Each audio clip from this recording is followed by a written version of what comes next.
Grazie Lucia, allora come promesso noi parliamo di crisi che però significa anche difficoltà a pagare le bollette, quelle della luce, del gas, dell'acqua sono sempre più costose. A volte può essere efficace puntare sul risparmio energetico anche ripensando la propria casa, anzi proprio ricostruendola. Milva Andrioli è andato a vedere come l'ha fatto un bellunese. Vediamo questo servizio. Sembra nuova, invece ha già 30 anni. Non è solo esteticamente bella, è soprattutto funzionale.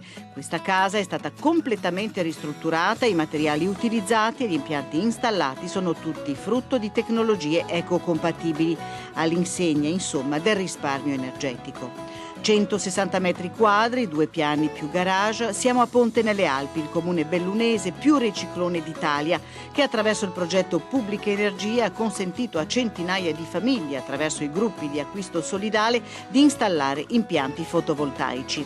Il signor Federico Pierobon, nella sua abitazione, ha fatto molto di più. Ho fatto l'isolamento della casa, ho rifatto il tetto, l'isolamento termico del tetto, delle pareti, ho rifatto gli infissi e poi ho installato un impianto fotovoltaico per la produzione di energia elettrica e solare termico per la produzione di acqua calda. Quanto risparmia?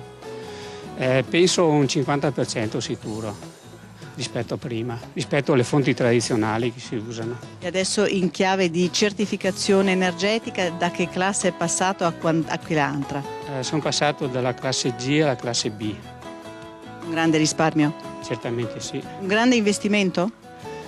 L'investimento è stato discreto, diciamo, però con gli incentivi, con il risparmio che è possibile avere dal 55% sulla ristrutturazione, poi il 46% sulle opere murarie, quindi ho un bel risparmio. Un investimento economico certo, per un risparmio che non si declina soltanto in termini economici, perché anche in montagna si è costruito molto, forse troppo. Anche qui c'è fame di territorio. Recuperare, ristrutturare significa anche risparmiare. Nelle nostre zone abbiamo molti fabbricati abbandonati, quindi è possibile ristrutturarli in modo che abbiano un risparmio energetico e quindi si risparmia, si recupera un patrimonio edilizio che è importantissimo e si risparmia territorio.